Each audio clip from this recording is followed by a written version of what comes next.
Wonderful speakers so far today, and we had another great talk last night for those of you who were able to attend that.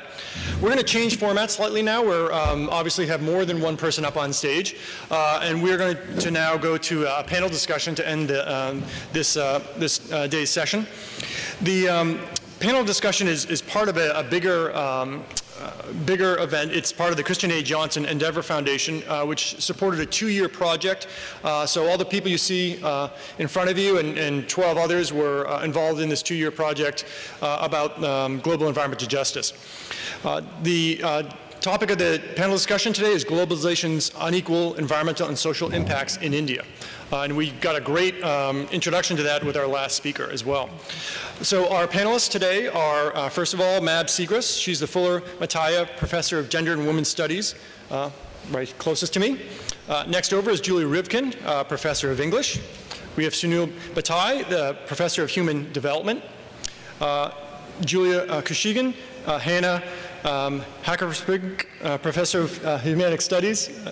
And Jeffrey Atherton, Associate Professor of German Studies. And Jane Dawson, you know, the Virginia Easton Wyman 51 Professor of Government and Environmental Studies. Our first speaker will be Mab Segrist.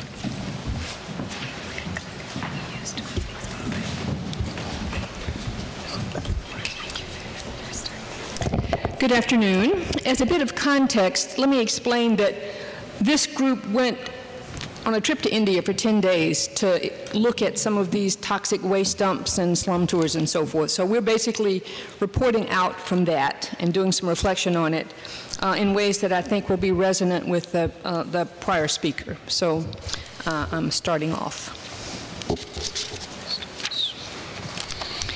I stood with my colleagues on the corrugated roof looking out over Mumbai's Dharavi slum to a sea of similar roofs that spread to the haze of the horizon.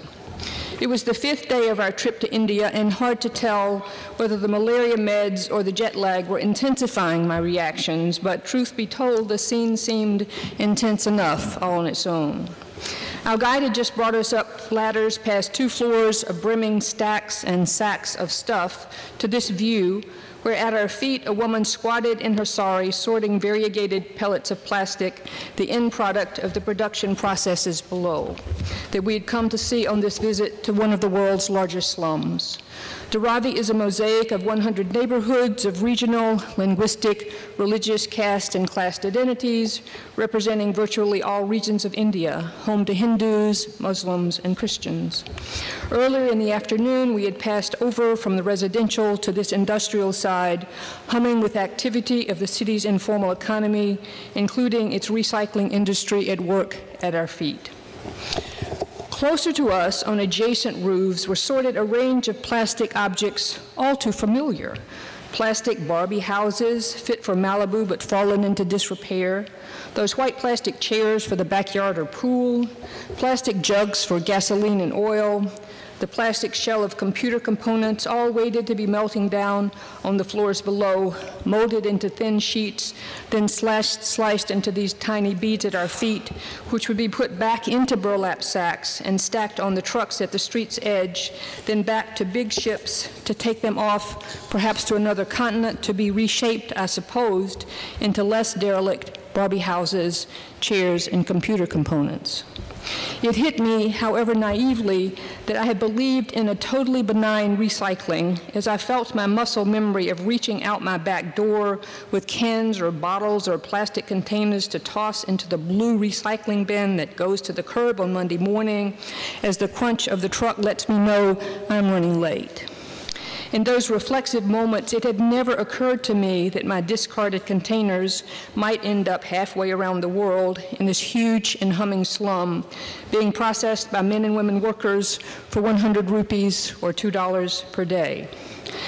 That was a fact I had often chalked onto the board on the first day of my transnational Introduction to Feminism course. 30% of the people in the world live on $2 per day or less. So this was partly what that looked like. What stunned me from this accumulating tour was the scope of it. The fact that the global plastic supply chain ran through one of the largest slums in the world, along with other processes of turning leather, cloth, trees, and metals into shoes, leather jackets, furniture, blouses, and jewelry to be sold across India, and some delivered to global markets. As we had walked the narrow alleys between these metal buildings, we had had quick views into often dark rooms to catch glimpses of other workers and other production chains, India's Industrial Revolution.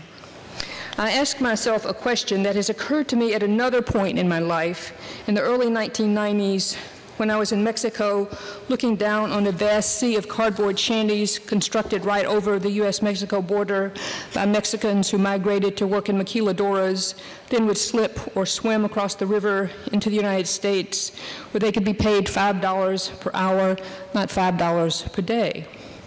I thought in Mumbai, as I had in Juarez, what does this mean and why am I here? It was a question on our India trip that we all ask ourselves and each other, not always comforted by our answers or the lack of them. I knew from our considerable readings together over the past year that Dharavi was not just some Indian peculiarity, but the edge of a tectonic shift of humans out of rural areas and countrysides and into increasingly huge cities.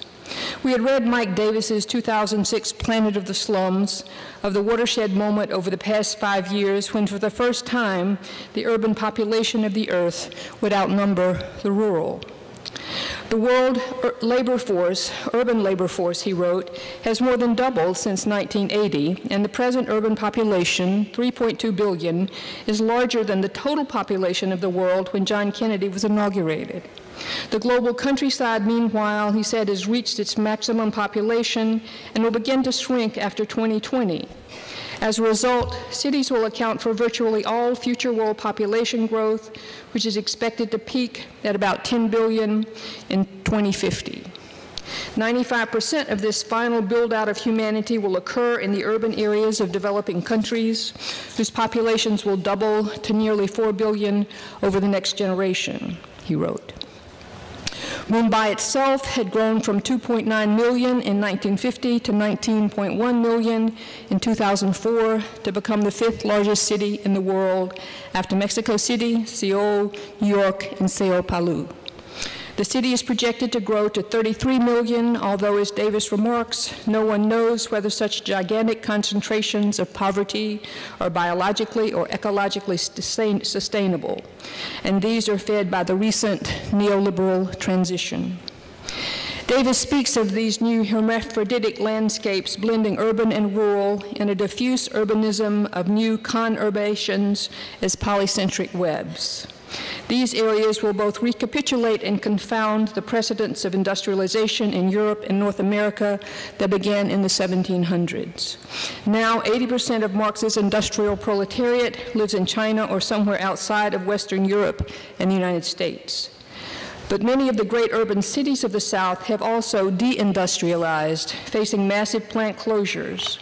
The resulting decoupling of urbanization from industrialization, which is to say, from jobs, and even from rising agricultural production, which is to say, from food, Davis argues, is the legacy of a global political conjuncture. The worldwide debt crisis of the 1970s and the subsequent IMF-led restructuring of third world economies in the 1980s. These are the policies of structural adjustment that forced poor countries to cut social spending, slash labor and environmental standards, deregulate their financial sectors, and privatize former national resources, which was done in this country also in the 1980s under the name of Reaganomics. These policies led to an exodus of surplus rural labor to urban slums, even as cities ceased to be job machines. This is one of the unexpected tracks, he wrote, down which a neoliberal world order is shunting the future. The result, a mass production of slums. And slums we visited and slums we saw, not only massive groupings like Dharavi or neighborhoods tucked on both sides of the highways going out of the city, but also small shelters running down the side of the hill behind our massive Taj Hotel, whose front side looked out over the Arabian Sea with another single makeshift house on its pier's end, marking the proximity of the very poor to the very rich, who can simultaneously despise them but need their servant labor.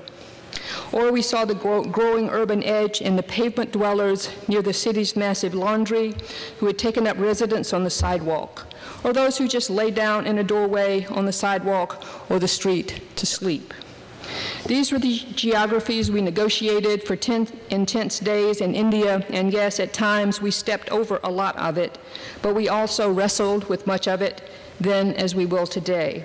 And best of all, we met some of the very brave and brilliant people who are working in these settings to reshape a future for them and for us that can be more livable, more sanitary, more humane. That's the story we bring to you this afternoon.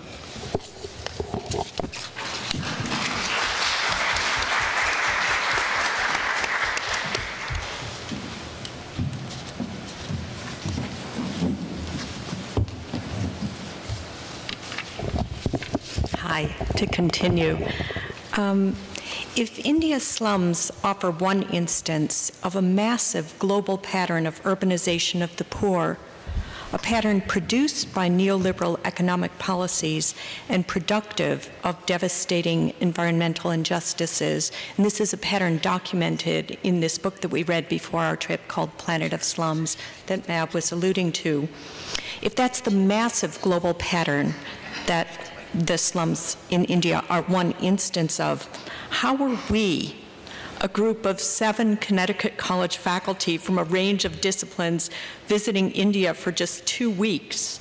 And I just want to show you a picture of us. There we are, framed at the Taj Mahal, actually. So how are we? And 2 of us are originally from India. Shubhra Sharma, also part of our group, wasn't in this picture. There are 7 of us. 2 of us originally from India, and I hope we get to discuss that composition of our group, because some of us were bringing people home, as it were, whereas others of us were going to a place we'd never been before. How are we supposed to grasp that global phenomenon in a way that would do it justice? This next image is of us getting on the van that took us to most of our destinations. So how are we supposed to grasp it in a way that would do it justice, and what would it mean to do it justice? Would that word encompass what we owed to those whose lives we witnessed, however briefly and marginally? Would it encompass what we owed to the organizations working on the ground to intervene in the patterns of injustice? Would it encompass what we owed to our own practice as teachers and scholars, so that our work in the world would be forever altered by a sense of needing to tilt the balance of social and environmental inequality a little more straight? The grant that we received that supported us focused on curricular transformation, and there's no question that curricular transformation is underway, but I would emphasize that the various transformations that we've been undergoing since this experience are hard to put in a single category.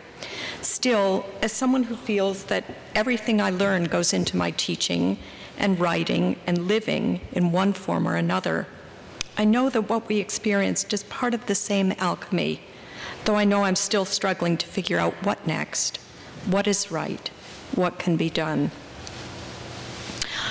Our visit of coming to know something other so that we might then teach differently might be put in parallel with a project that seems almost uncannily timed to our visit and our project.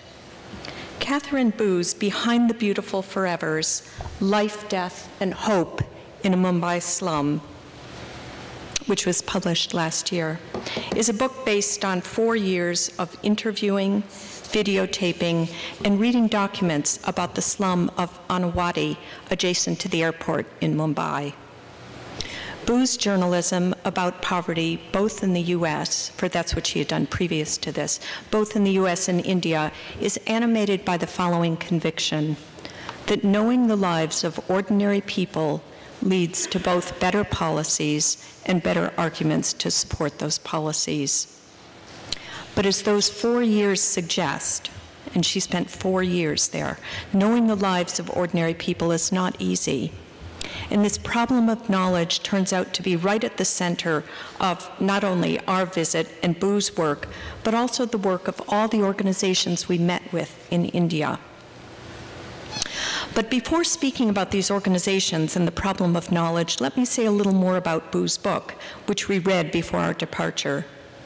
Her title, Behind the Beautiful Forevers, refers to a billboard advertising Italian tile, which promises to remain beautiful forever.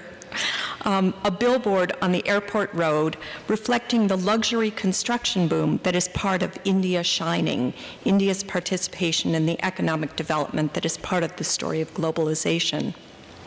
We saw billboards like this in all three cities we visited. We were in Pune, Mumbai, and Delhi, mainly advertising residences in opulent new high-rises.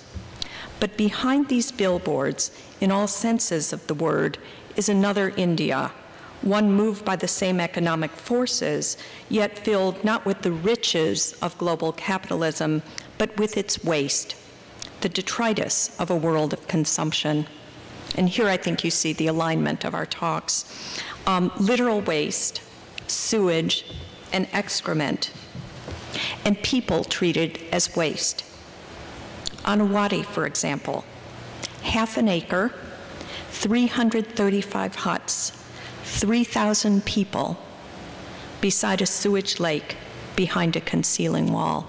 Just pause over those numbers. A half acre with 3,000 people, okay? So pause to consider these numbers, or a few other numbers. I sometimes carry these numbers just as one way of trying to get myself to grasp what I saw. 5,000 new migrants arrive in the Mumbai slums every day. There are 14,000 slum residents for every toilet in the slums of Mumbai. 14,000 people per toilet. But from this waste, a fierce industry of waste picking, scavenging, sorting, and selling, upward aspiring workers trying to wrest from the garbage a better life, a larger life, one that might allow them to grasp the beautiful forever promise on the other side of the billboard. This is an image of waste sorting in Dharavi, the largest slum in Mumbai. Part of the task of knowledge was to figure out the relationship between this wealth and this poverty side by side. Since Mumbai is home to the largest house in the world, and this is Ambani's mansion, it's not that attractive an angle for the photograph, but I took it in part in order to be able to show you what I saw when I turned in the other direction. This is from the same spot, and this is the wealth and poverty side by side. And so it's home to the largest house in the world as well as one of the largest slums, and this is now Dharavi. But even more urgent for us was to draw the lines of connection between our lives here at home and what we were witnessing behind the beautiful forevers. Not to exoticize it, but to see the connection Mab evokes so viscerally between the recycling bin in Connecticut and the piles of Barbie houses and plastic chairs in Dharavi. It was a mirror, if we could get the angle right. How could something that seems so environmentally sound, recycling, take the form of this grueling, underpaid, unsafe labor that was laying waste to the lives that it was at the same time supporting? Oh, I'm sorry, I've jumped ahead. I think this is back to the waste sorting lives. It was important to grasp the global processes in which we were all engaged, to see the relationship between the beautiful promises of consumption and this toxic, energetic, life-wasting, and life-sustaining labor of reclaiming value and making a livelihood from garbage. Boo's project, Katherine Boo's project, is to depict those lives that people don't want to see, those lives behind the wall. Slums are an eyesore, a blight on the image of a global city. Her project is to get us to see and feel what it is like to be Abdul, the waste sorter, Asha, the aspiring slumlord, or Manju, the only college student in Anawadi. All of them are hoping or struggling to make a better life, a larger home, a way out of the slum. But it would be hard to get access to these lives, not only for reasons of trust and translation. Katherine Boo didn't speak Hindi or Marathi. She worked with a translator. But also because talk itself would be a luxury at odds with such lives of labor. In Boo's words, and I'm quoting from her book, among overworked people, many of whom spent the bulk of their days working silently with waste, everyday language tended to be transactional. It did not immediately convey the deep idiosyncratic intelligences, and I like the earlier concept of a kind of artist of garbage. I mean, what it takes to be a good waste sorter. So the deep idiosyncratic intelligences that emerged forcefully over the course of nearly 4 years. Her book captures those deep idiosyncratic intelligences with a respect that brings discarded lives into the light, reclaiming as valuable what a different economy has deemed garbage. This writing is one way of using knowledge to produce a kind of justice. But there are other ways of getting behind the billboard celebrating global capitalism and other ways of attempting to do justice to those lives. Our visit, so thoughtfully organized by our colleague, Sunil Bhatia, focused on meetings with nonprofit organizations dedicated to intervening in the slums in order to improve the lives of those who are being damaged and discarded. But because the world these organizations penetrated is one that those in power preferred not to know, their work always began with the necessary act of producing knowledge. For shelter associates, the first group, for shelter associates, an organization focused on sanitation and housing in Pune, addressing the problems of open defecation began with the necessity of really knowing the world they were going to change. Sunil will speak about the technique of poverty mapping they developed as a prerequisite for producing material change. PUCAR, an acronym for the Mumbai NGO Partners in Urban Knowledge, Action, and Research, has a different focus. For them, knowledge construction is the center of their mission, something that a college like this one can surely understand. And their youth fellowship program is based on the recognition that learning how to know one's world is necessary both for self-empowerment and for change. Typically, research is the province of an elite, but not at PUCAR. They are barefoot researchers. May have the most humble educational backgrounds, but with the organization's principle that documentation is intervention, they offer young people the tools and techniques to gather knowledge and to communicate their findings so as to gain power to intervene in their world. This is actually the cover of a book that they produced with all of the projects of their youth fellows, the research projects of their youth fellows. Julia will be speaking at greater length about PUCAR. Also key to our visit to Mumbai was reality tours. A tour, and this was not a nonprofit, this was a for-profit tour agency that took us on a tour of Dharavi, in the slide shown earlier. Mab has already given you a glimpse of what we saw on our reality tour. Jeffrey will go into greater detail. I think this experience, the experience we had on this tour, may have been the most disturbing portion of our entire visit. And again, that's a topic that would be valuable to discuss after the presentation. Our final visit was to Toxic Links, an organization in Delhi dedicated to reducing toxin exposure both through education and action. Their work is right at the center of the Global Environmental Justice Initiative, and appropriately will be the subject of Jane Dawson's remarks. And so now I turn the podium over to my colleague, Sunil, who will speak to us about shelter.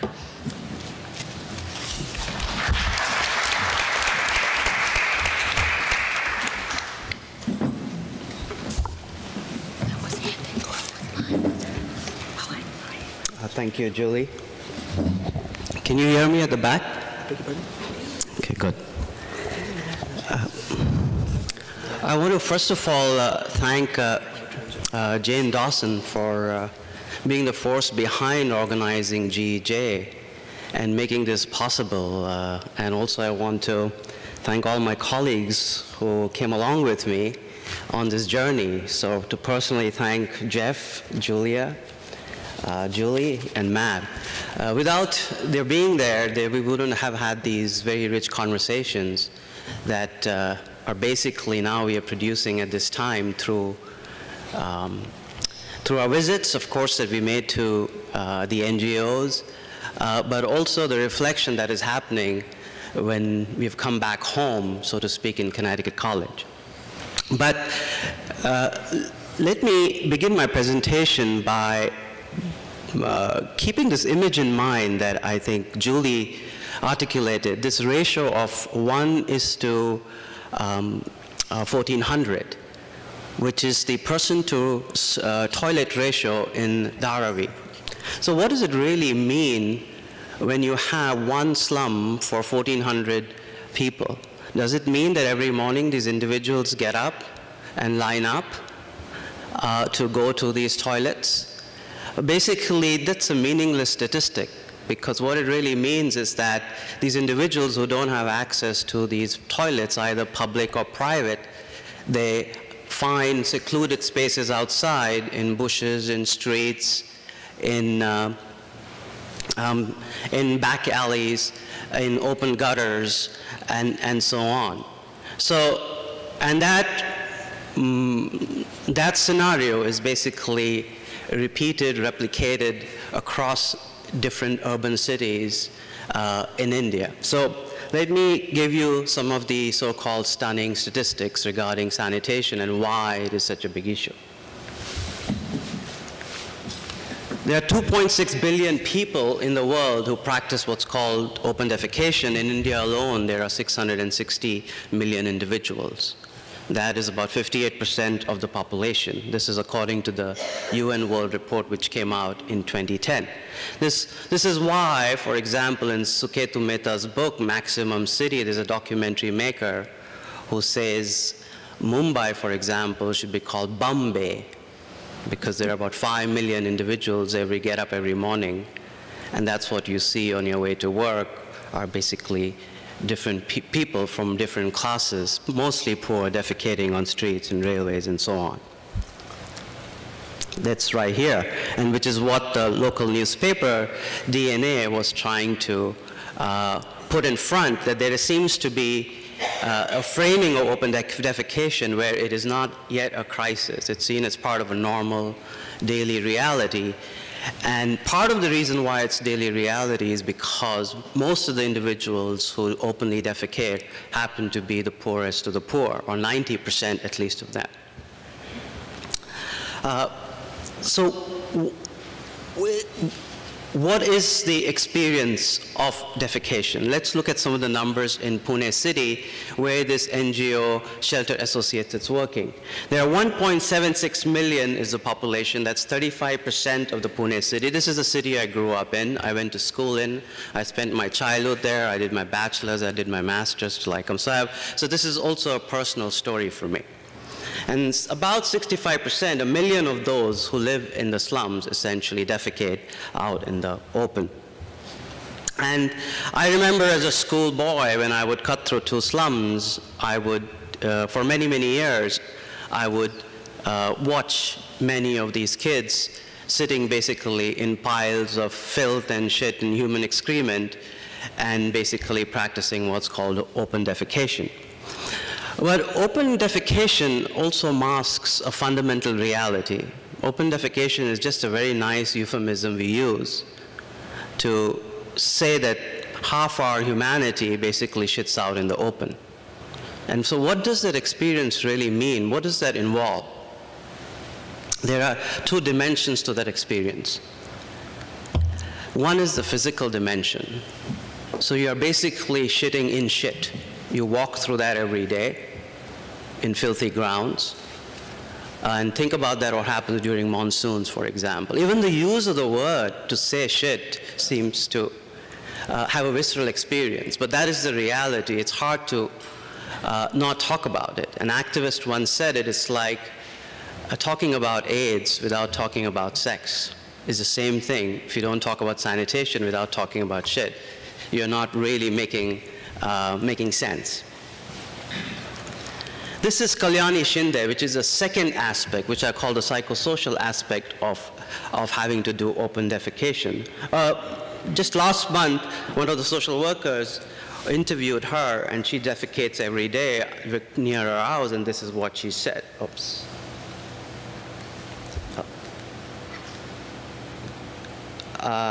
Somehow that slide's gone missing, but the three parts that she talks about, one is that she only has to defecate before dark, before sunrise or after sunset, so in the dark, because she doesn't want to invite exposure or sexual harassment. That happens with a lot of women and young girls in India who have to go out to defecate, and there are issues of teasing, rape, and so on. And she is talking about that in that interview. The number two one that she's talking about has to do with dignity. She says very clearly that poverty does not allow me to defecate in privacy. All I want is my dignity back. And number three, she talks about this idea, this experience of having to defecate when you are ill or when you're sick. She said she had diarrhea once, and having to defecate when you have diarrhea, the sheer experience of what that means when you're sick and unhealthy, for example. And then, of course, in the interview, she also goes on to talk about other women who have to walk across a kilometer sometimes to use community toilets, who are sick, and the aging and the disabled. So there's a whole another complexity to this issue. Because poverty, as we talk about, is very abstract. So one way to understand and frame it essentially is through defecation. But the three larger impacts of not having sanitation, one is, of course, it spread disease.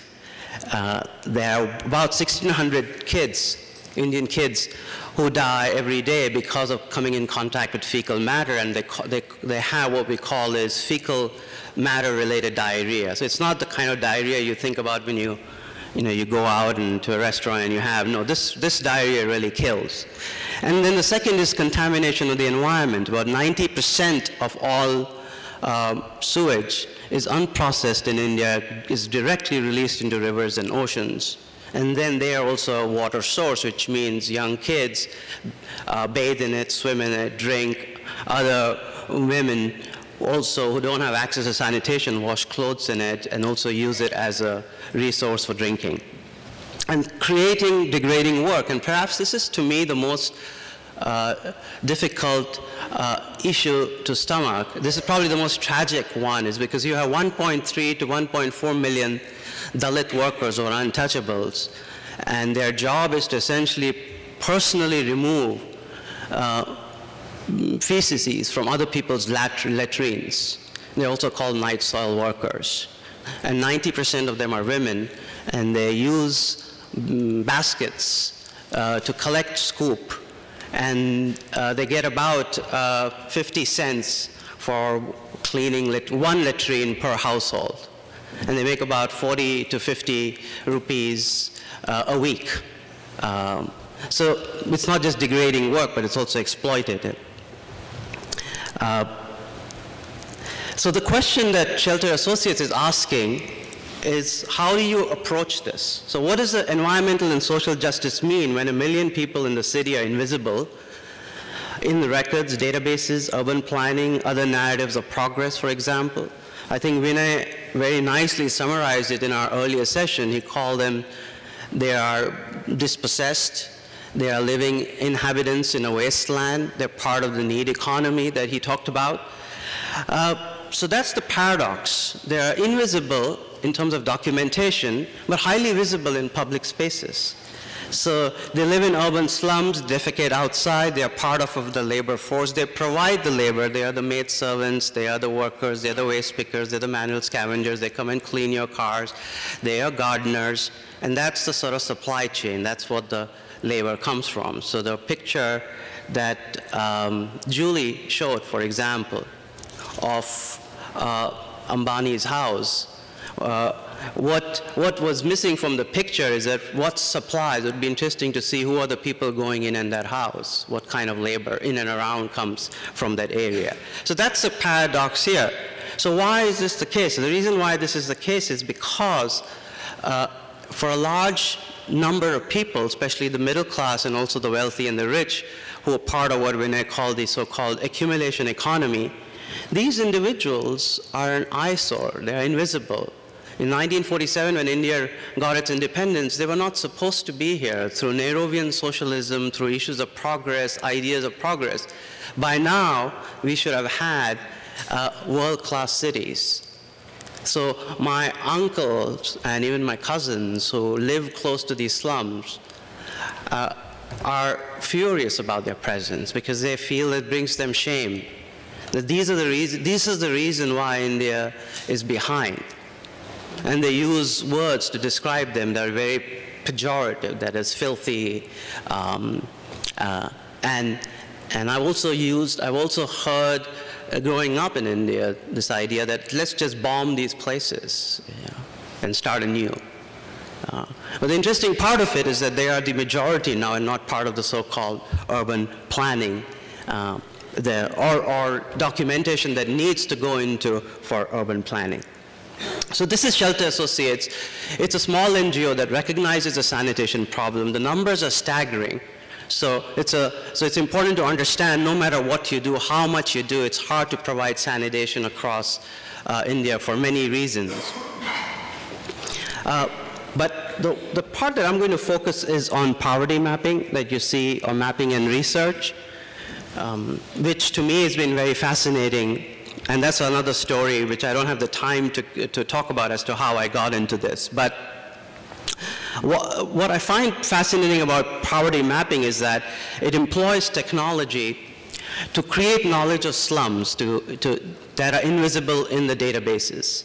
It involves the community in the construction of that knowledge and uses the construction of that knowledge about these slums to advocate for policy changes. So Shelter Associates has been cited for best practices by the government. The government's highest social welfare program is called Rajiv Avas Yojana. And that Rajiv Avas Yojana has now, after many years, recognized that it's important to go out and map these slums, find out what the conditions are there, who's living in those places, what is the ground reality there, and then go in and move and provide, for example, sanitation, electricity, and so on. So these are sort of 4 principles, but the 2 ones that are really important to me, and that has to do with the employment of technology, but also by the participants in the community. So there is a mode of intervention, and then there's a mode of constructing knowledge, which both simultaneously happens together. They are locked together in an embrace. This is a typical slum in Pune, very similar to the ones that Julie showed earlier. And there are no records, as I said to you, in the databases. They're very unreliable. So how do you go about intervening or doing any change systematically if you don't know what is in half the city? So this is poverty mapping. This is 5 clusters of slums where Shelter Associates had gone in and surveyed these entire areas. These were disregarded. They were up for demolition. Some of them are informal settlements, meaning they are illegal. Some of them are legal. But by looking at this, you can see where defecation happens. And you also have, for example, these different clusters where you see the yellow signs. It basically, the missing information here is that 40 to 50% of these slum dwellers go out here and defecate. So we have that first piece of knowledge. That is, what is available, what are the sewerage networks here, how many are in the grounds, how many are not in the grounds, and where does open defecation happen. The second part of it is communities involved. which is the part that I found very fascinating, interesting, and also empowering, to see the youth who collect the surveys, who go door to door and get information on, about their own localities, about where they live, how they live, and the conditions they're in.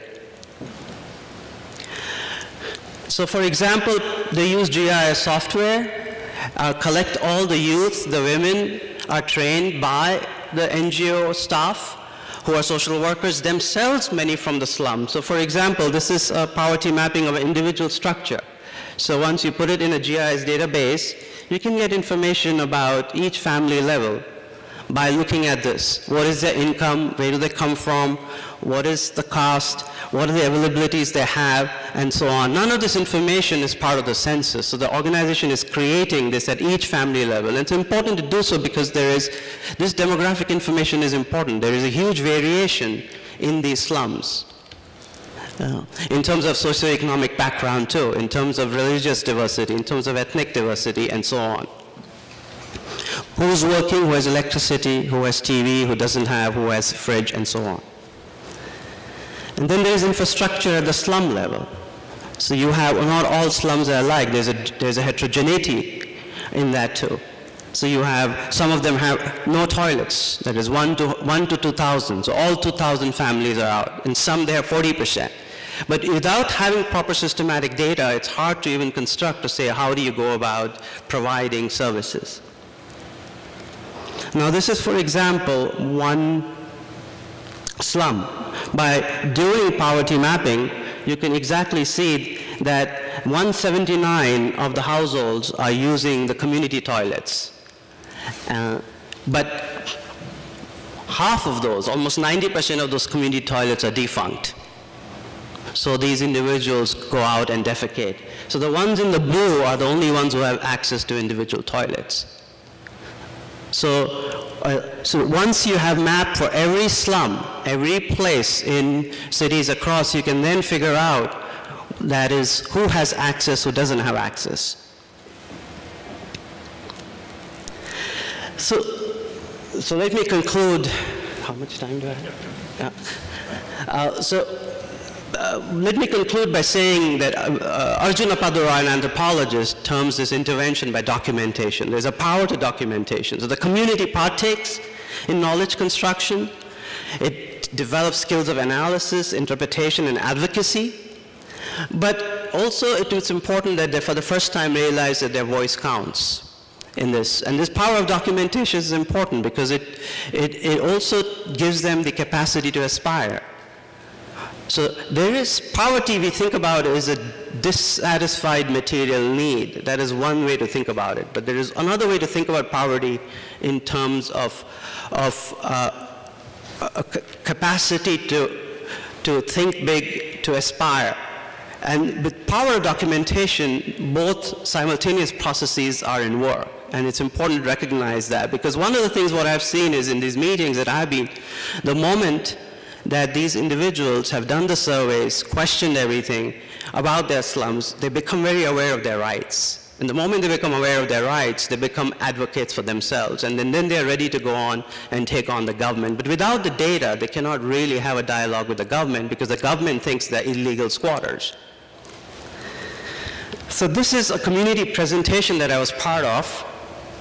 I'll leave on this note, which is where after watching this presentation of their own slum, of the entire data that was generated on the GIS, one woman rose up and said, wagging her finger in the air, "My slum is legitimate now." To me, that was one of the most profound things. How can they say that my government is going to deny our existence? Look, we exist here. And then there was a conversation about how do you go and negotiate with the government for services, for example. Do we have time to see a 2-minute documentary or? No, okay. We want to save some time for questions. Okay, all right. Thank you. Yep.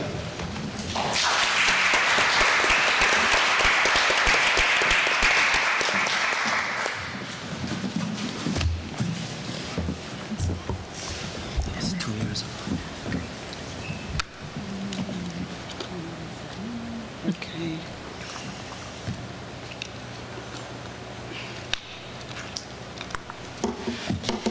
Good afternoon. Just as a follow-up on what Sunil presented, I would recommend for the students a short, very short and instructive video on YouTube. If you do a search for Mr. Toilet, you will find a video that not only is informative, but it's able to paint the picture and get you and pull you in and make you understand a lot of these issues without having to travel there as we did. My presentation is on Pukar.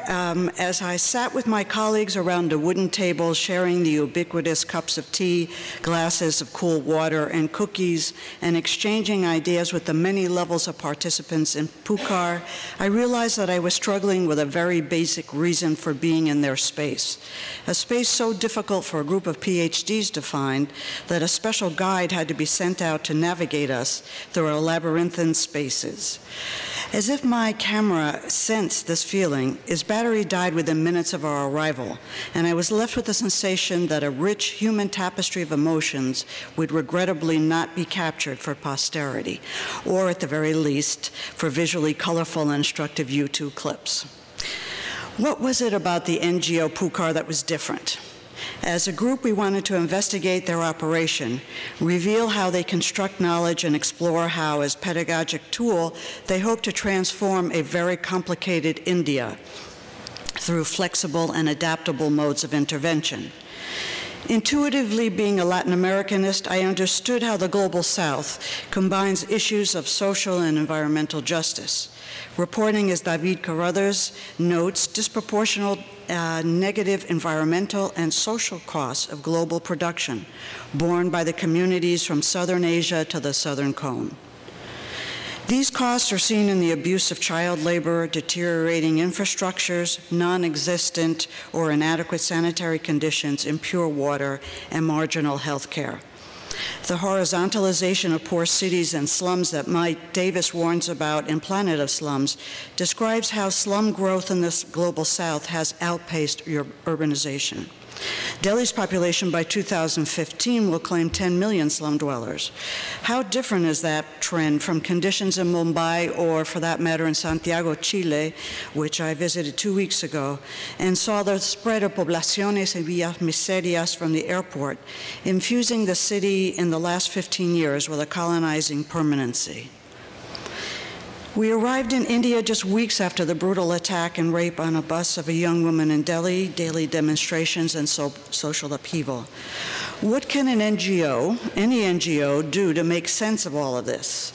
It seemed quite reasonable to think that the answer was nothing, especially if you consider Jita Vermeer's theory in Slumming India that the celebrity cult of NGOs in urban India, with the help of foreign philanthropies, usurped the voice of the poor. Or if you believe Katherine Boo's narrative reporting in Beyond the Beautiful Forevers, a foreign journalist who visits the slums to see if self-help groups are really empowering women and become emotional when presented with successful Indian women and those on their way to college. What could Pukar do in the face of grinding poverty, cynicism, disease, and racist acts? Well, Pukar uses the city of Mumbai as its laboratory and aims to take its methods to the streets to contribute to a global debate about urbanization and globalization.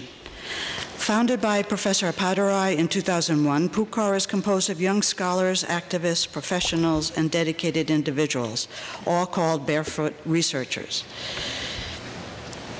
who create a space for critical engagement in English and Marathi on urban spaces, the problems of living in a megalopolis, and the civic life of Mumbai. Beginning with Appadurai's thesis that researching is a right with democratic grassroots potential, the barefoot researchers argue that producing globally useful knowledge is becoming increasingly important. The design they use focuses on a group of 10 or 12 youth, led by a mentor barefoot researcher, who provides training and aids the students to conduct research over a period of 1 year in their own community on a subject of their own choice. They anchor the research in lived experiences of the inhabitants of Mumbai. These young people learn to formulate a research question, write biographies, conduct reliable interviews, surveys, and focus groups, to gather data, develop case studies, analyze, synthesize, and arrive at valid conclusions. What's unusual about this is that the students chosen range from those who have no written skills at all to those who are university students. For some, it is a challenge to think of a project with themselves as the reference point. The biography generally becomes the catalyst for research questions and anchors the project in traditional social science or non-traditional research, such as using mapping skills, paintings, poetry, documentary, and videos. Some examples of the projects that they've come up with are mapping the memories of the city, or entertainment at the cost of the environment, and understanding aspects of Eve teasing in Malbani.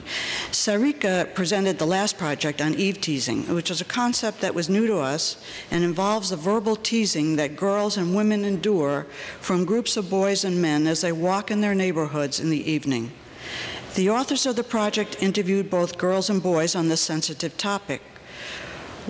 Girls felt controlled aspects of their lives, including when and where they could be seen in public, what they could wear, and if they were safe going out alone or even in groups. The boys interviewed, on the other hand, felt it was their right to make comments and address the girls and women as they liked in their own neighborhood. And this goes from young children all the way to grandmothers. And they were celebrated by others for their comments, jokes, and remarks. The conclusions reached in this project were logically and forcefully argued that sex education at the high school level and a change in patriarchal attitudes toward women and girls in general would prevent these damaging comments and misinformation about girls trying to entice boys with their selection of wardrobe. The presentation by Sarika was heartfelt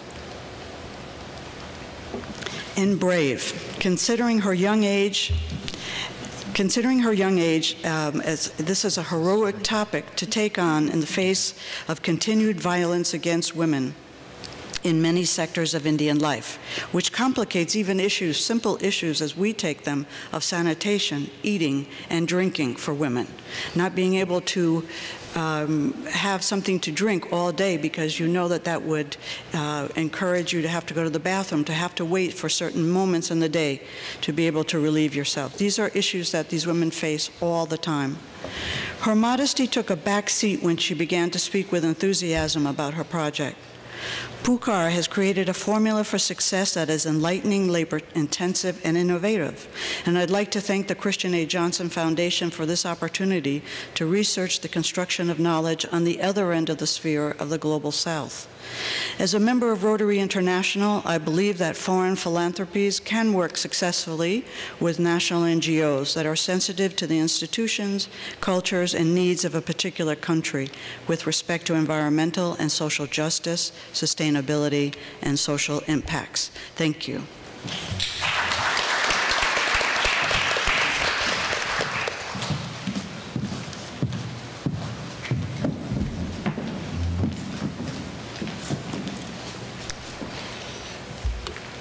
Good afternoon, everyone. It's my job to tell you about the odd man out, that is to say, our visit to the slum of Dharavi in Mumbai, which was different than all the other site visits which you have heard about, because it was a tour, and it was with a commercial enterprise, Reality Tours by name.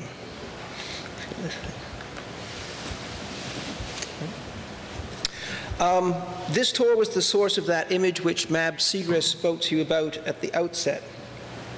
When we stood on the roof of the building gazing out over the mounds of processed plastic sitting on the rooftops, stretching apparently as far as the eye could see, awaiting drying and final processing, and gathered in yet more bright mounds on the ground, those plastics awaiting to be processed, television casings, plastic chairs, the dollhouses which Mab referred to. We, the sometime owners, had come to inspect these obsequies of our former possessions. And we, like our former possessions, were just as assuredly being processed, likewise with our consent, though infinitely more gently. The construction of knowledge here, we were its target, and the modes and means would be cultural and commercial. But first, before I tell you more directly about the tour, a few facts about Dharavi, which you will see displayed on the slide above. Depending on your source, the population of Mumbai is 18 or just over 20 millions, and again, depending on your source, roughly 60% of them live in slums, of which Dharavi is one of the largest. Depending on the source, its population is anywhere from 600,000 to 1 million. To put that in perspective, taking the lower of those two figures, it is equivalent to the population of the city of Boston, living on 60% of the land of Connecticut College's campus. You should also not think when you are visiting Dharavi that you are visiting a typical slum. Indeed, as we learned, it seems that Dharavi is quite unusual. Originally a village before it lost its direct access to the sea and the city of Mumbai and grew up around it, it had its own economic life, which it never lost. Quite to the contrary, the new groups that came brought with them talents and enterprises that have led to the present situation where it is recognized as having an industrial production of some $500 million annually. We went to Dharavi to see the inhabitants engaged in these activities, and so we did and did not, as it turns out. In the recycling industries, that is in the area we found most striking, the laborers were not from Dharavi. They, it seemed, the inhabitants of Dharavi itself, pursued more attractive opportunities in the city of Mumbai. The individuals before us were largely transient workers about whom one could only wonder that they would prefer, at the very least, unhealthy, if not outright unsafe, working conditions and countless hours for $2 a day to staying at home in rural India. I tell you this because while we saw much during our time in India, I felt increasingly that there was much that I did not really understand of what I saw. Reality Tours gives a very fine tour. A small van conveys you to Dharavi.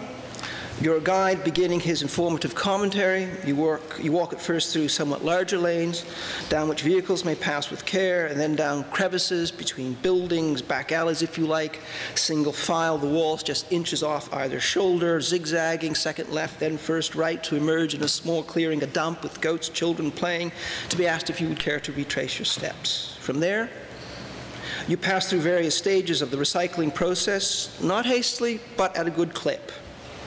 Still, for me, the sensory overload soon became overwhelming. In every direction you look, there are simply too many things, too many people, too many activities to be observed, separated from the background, briefly noted, let alone comprehended or understood. No time to just simply absorb. Perhaps for this reason, I found myself clinging to the clear, informative commentary of our guide, his few sparse words, so comprehensible in their meagerness. It is an experience which I hope you find yourself perhaps a little confronted with as you try to take in the complexity of that image up there. You soon then pass on to other kinds of sites. The recycling of Indian waste too, the cans for cooking oil, for example. We also went to a tannery and a pottery. You also begin to sense the structure of the tour. Our guide gave us quite the hard sell at the tanners to induce us to purchase. To his misfortune, he had such a numbed, if not numbskulled group that there was to be no joy to be had that day from us. But it does make me wonder how many different parties were involved in the negotiations, what kinds of arguments did they find persuasive, what kinds of inducements were used in order to put together such as a tour as we were taking. One, obviously, from the recyclers, that there be no photography. Though this prohibition is also to be explained out of respect for the workers and on pragmatic grounds as well. During our tour, we passed 3 or 4 other groups similarly underway.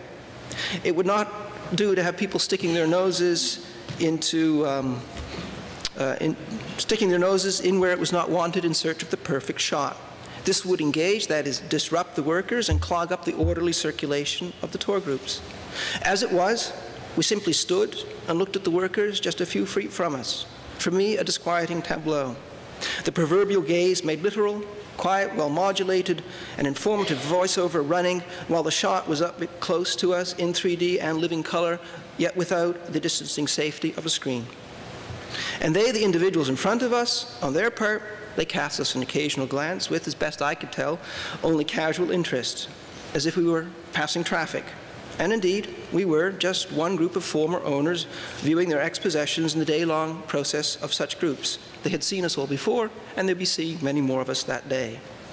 In the last part of the tour, you move through more open and varied social spaces as your guide tells you about the Good Works reality tours, supports in the community, principally though not exclusively educational.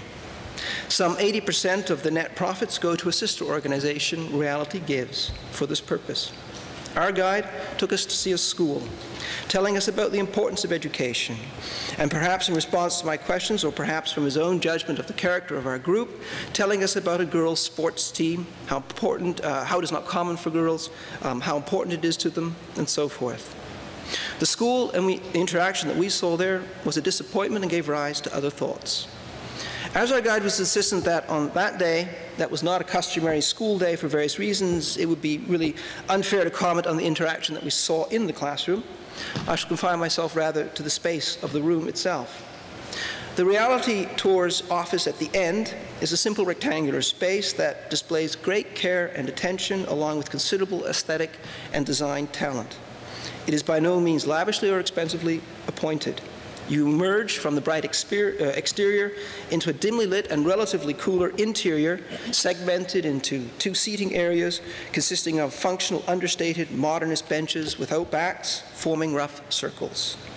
The walls are decorated uniformly, as is even the functional shelving, and adorned with displays of information in the goods for sale, bags, t-shirts, photographs, things of this sort. You're invited to rest, to purchase a drink. Your eyes are diverted by the displays on the wall, while your attention is captured by the feedback forms and the necessity of bidding farewell to your guide. The whole is calculated to prolong your time there busily and pleasantly, that your bonding with your experience is as complete as possible. It's very well done. The school, on the other hand, is just simply a space without adornment and some furniture placed in it. The contrast is striking. Again, our guide had placed great emphasis on the education of girls and on the sports team. Yet of the 3 or 4 groups we passed en route, all the guides were men, as were the additional half dozen, perhaps 7 or 8 guides that we saw in the office at the end. Another odd contrast. Had we but seen some scene resembling the picture that you see here above, with its attention to detail in composition, dramatic pose, lighting, perspective, and in the effect. In conclusion, let me draw your attention to the screenshot above from Reality Tours' website. You will note that it is, can't really see it quite here, and it was like the business card that they gave. It is recycled paper in its look here, and the card it was. Obviously not white bread, but nice brown bread, nice and healthy and good for you. On the back side of it, it had in various scripts the words change, change, change once, in that lovely, warm, appealing blue color that you see there. And when you turn the card around, you saw the name of Reality, and that Reality was the only word on that card that was in that warm blue color, and with the other necessary information in black typeface. Here you see the same sort of attention to things, and you'll note up at the top, they have it ripped down as cardboard so that we will approve of their economical use, making use of the things that are around them, and the way that they have the tabs arranged. They're not all uniform. Great attention has been given to the detail that we, the consumer, the customer, are viewing. And a final word, it's a great tour. If you get the opportunity, do it. And if you would be so kind, when you get to the tannery, purchase something. Thank you.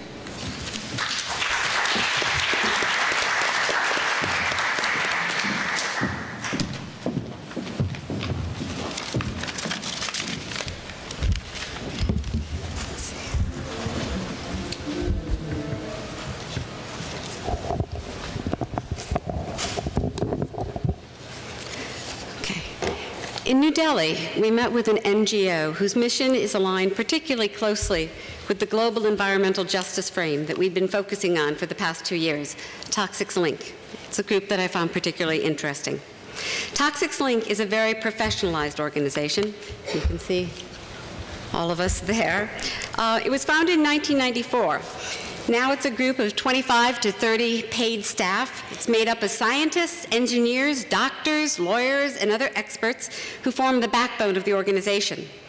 In addition to their mission to educate the public about toxins that they might be exposed to, which of course is the typical NGO approach, Toxics Link is very action and outcome oriented. In tackling a toxins issue, they follow a three-pronged strategy. One, communicating with affected communities and working to change behavior.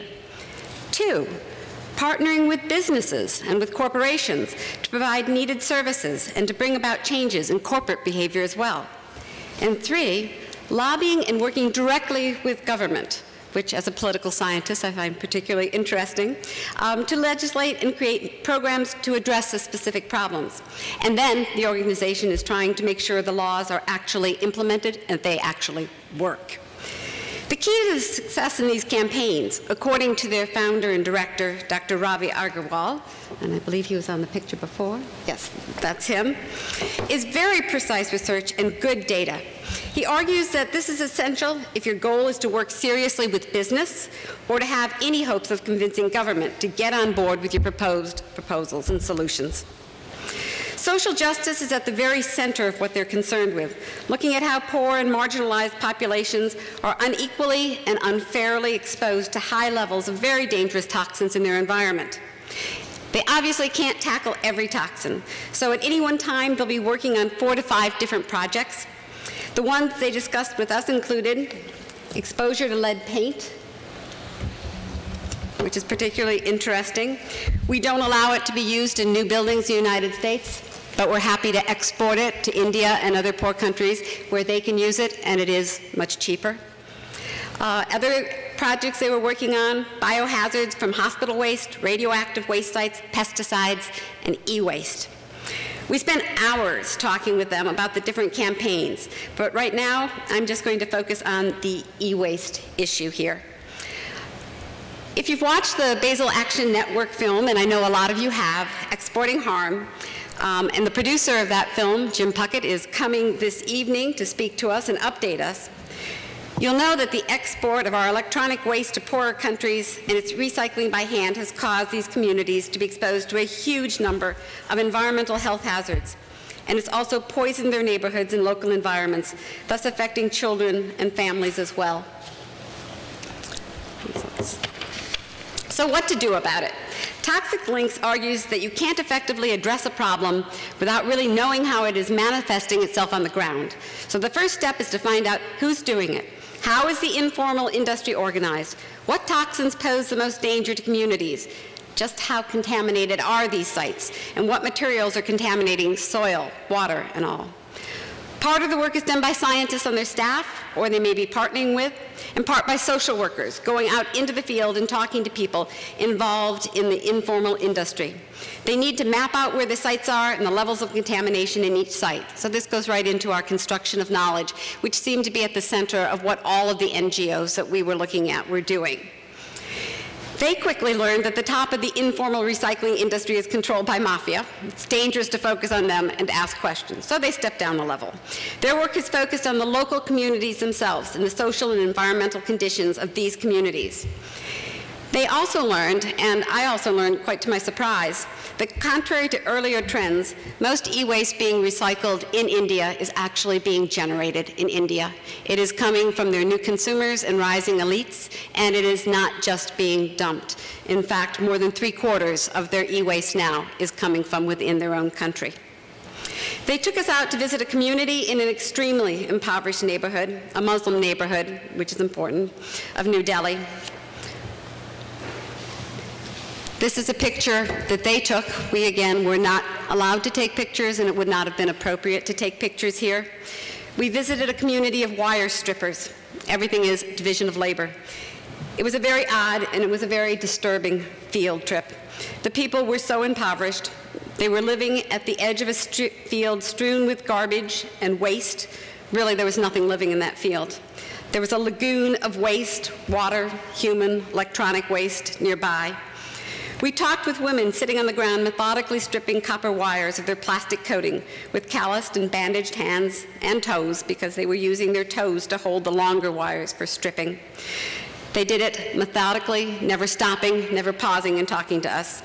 We discovered they picked up their basket of wires in the morning, stripped off the plastic, then returned the baskets of copper to their suppliers for $2 a day, a job that took from morning until night to finish. Toxics Link has been lobbying for government action to ban the informal recycling of e-waste. They were very instrumental in the 2011 Indian law mandating that electronics corporations institute take-back programs for the used electronics and recycle the waste through licensed recyclers. Now it is going 85% to 90% through the informal sector. So, as of 2012, Indian corporations now have a take-back program, and it is law. Officially, companies in India cannot sell their e-waste to the informal sector, only licensed recyclers. Of course, that's not what's happening. The three big issues that they are working on, and this is where I'm finishing here. First, education. And we saw a number of the posters, you saw one before, communicating with the recyclers on the dangers of what they're doing, and with the consumers and the people who are dropping off their e-waste, who need to learn how to appropriately dispose of electronics and not send it into the informal sector. There's another one of them. Second is the implementation of the new law. They need an entire infrastructure for corporate take-back programs and government enforcement, and that is not happening yet. And the third big issue, which really brings us back to environmental and social justice and Professor Gidwani's comments as well. In an extremely impoverished society with very few labor options, e-waste recycling is a source of livelihood. And Toxics Link's goal is to help these people, not just to take away their jobs. So now they're researching and designing programs that might help transition informal recyclers into a formalized, regulated recycling setting. Protecting livelihoods is a central piece of their mission. Not much progress on this transition has been made yet, but that is their goal. Lots more projects underway, but they all revolve around injustice and toxins exposure and involve extensive research and data collection, followed by intervention at the community, corporate, and the government level. It's a huge and a very daunting task, but it's inspiring to see their dedication, their incredible knowledge, and their growing record of achievements. And I think that's what we'd like to leave you with today. Thank you again, and thank you to the Christian A. Johnson Endeavor Foundation. Thank you. Well, thank you, folks. We do want to have some time for questions. I'm going to repeat questions so the audience can hear them and so we can get a video recording of that. So if anyone has any questions, I'm happy to call on you and the panelists will be happy to answer them. In the back, yeah. I know you touched on this briefly, but I was just wondering if most of these slums were located in maybe like Muslim communities or Christian communities. The question was whether the slums were located in Muslim or Christian communities? Yeah, if they were specifically located there. Okay. Could I quickly answer? My answer is quite short because I'm only talking about the e-waste recycling communities, but we were told by Toxic Links that in New Delhi, all of the e-waste recycling neighborhoods are in Muslim neighborhoods.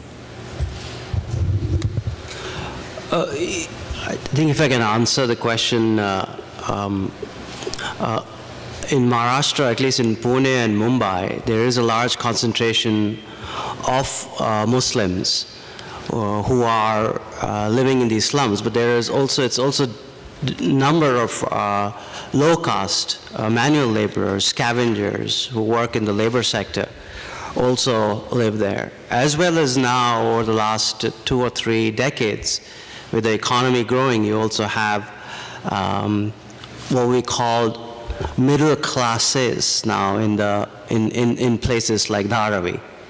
So there are quite a bit Hindus also who live there.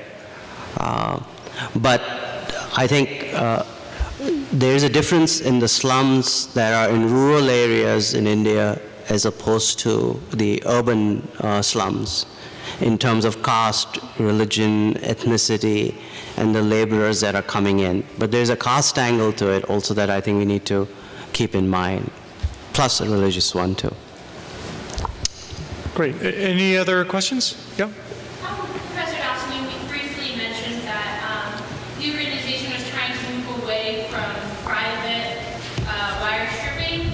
Would it necessarily be better to move to a factory where there would be even more questionable work environments and questionable salaries? So again, the question was, should we move away from private to more factory-based work environments for some of these stripping operations and such?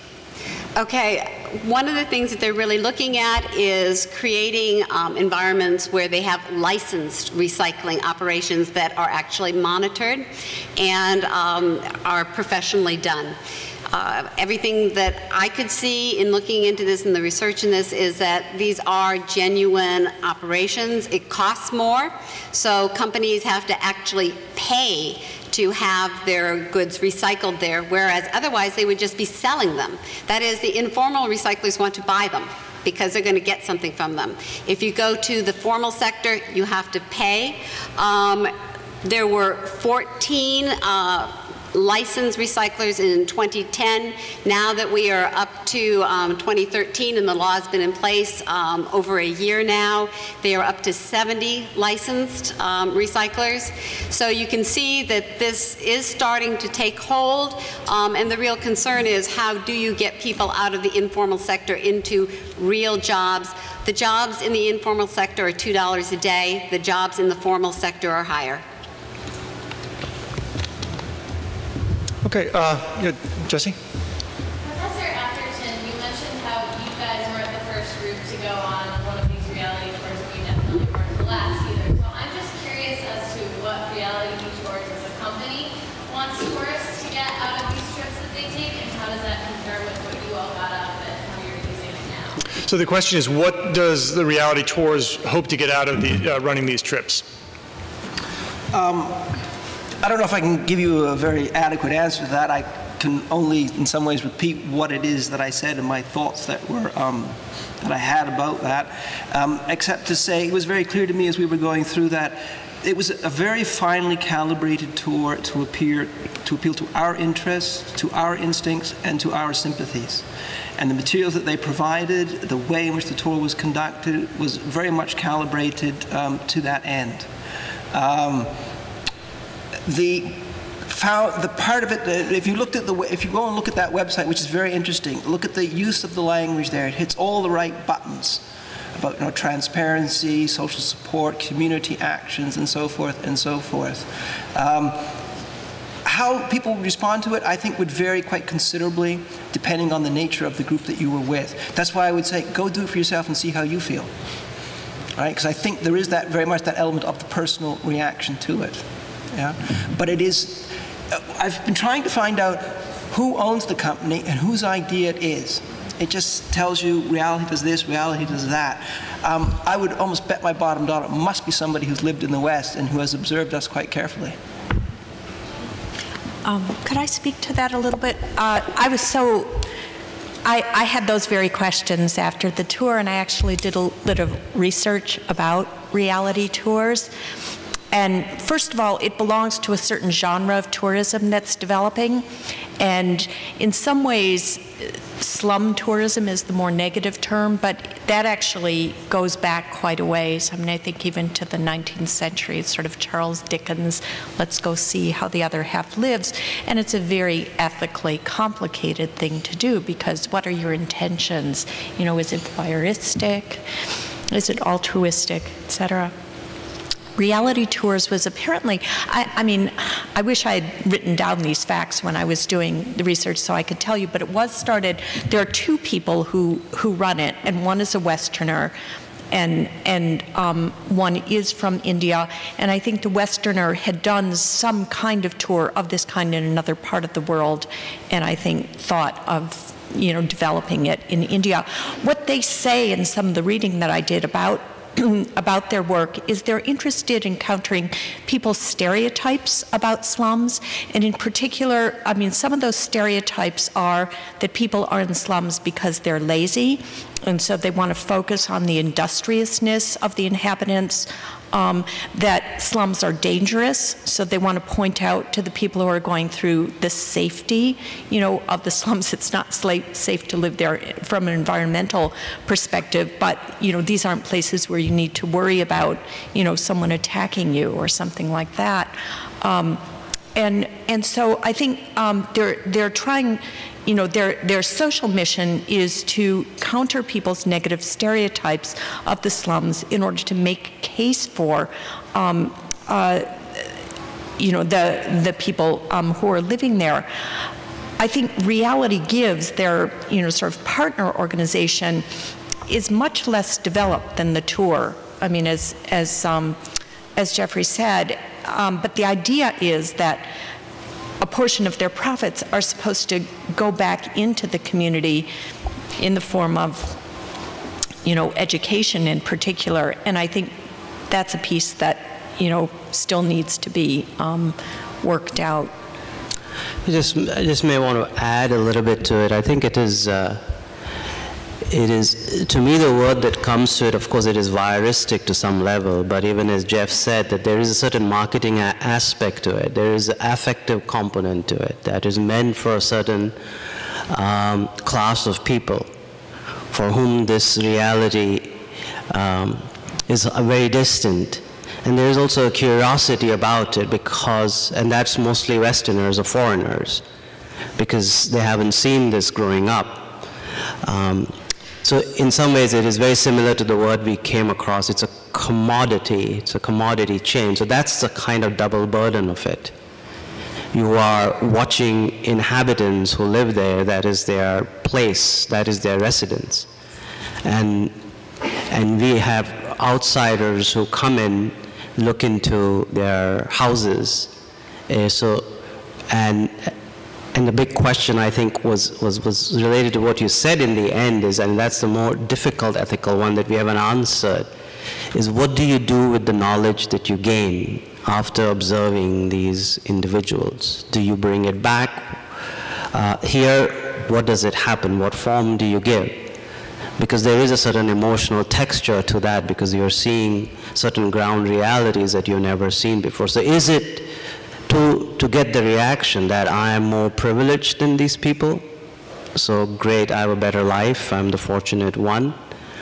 Or is it that an experience you have to have before you die? That I went and saw this, so I know what poverty is. So beyond that, I'm not sure how much of an analytic power being there has. If I may add one quick comment also, I think if you pair that with the mapping that's done by Shelter Associates and to some extent PUCAR as well, you start to see a different picture altogether. So one seems to be created for this type of a tour, this voyeuristic, and this goes on in the United States too. You can take a tour of certain parts of Chicago as well, and try to get a feel for the way the other lives there as well. So it's not just in other countries, but what they're doing with the mapping is to show that these are real lived communities. These are the lives. They're demonstrating not only relationships within the community, power structures, political structures, but also familiar structures, and how water is shared and how different types of facilities are shared or not shared. So this is powerful information for people to gather and then to take that to the government and say, we have so many people without access to sewerage pipes. We have so many people without access to clean water or any type of water, without access to filters and so forth. And this is a very powerful statement that they're able to make and then take that to those positions of power and affect change. So that was, I think, something that we found very empowering. The other thing is there are very advanced techniques. They're using GIS. They're using a lot of techniques that that facilitate, because they're technologically sound, but also because they're not extremely expensive to use and to produce the type of product that they're looking for. And I met a graduate student in Texas who's working on a similar project on the border with Mexico, thinking that he had discovered something very unusual, and we sent him over to the Shelter Associates website to see how they carry out these particular projects. And the last thing that Sunil had brought to our attention were the visiting the homes. There's no getting beyond that obvious discomfort you have because you want to understand and they want to help you understand, but you're moving into their space. And in our case, we moved into their space to see individual toilets and how those affected families. And these are extraordinary moments that we're all dealing with in different ways, and hoping to bring that back and to talk to you about throughout the courses that we are going to be developing over the next few years.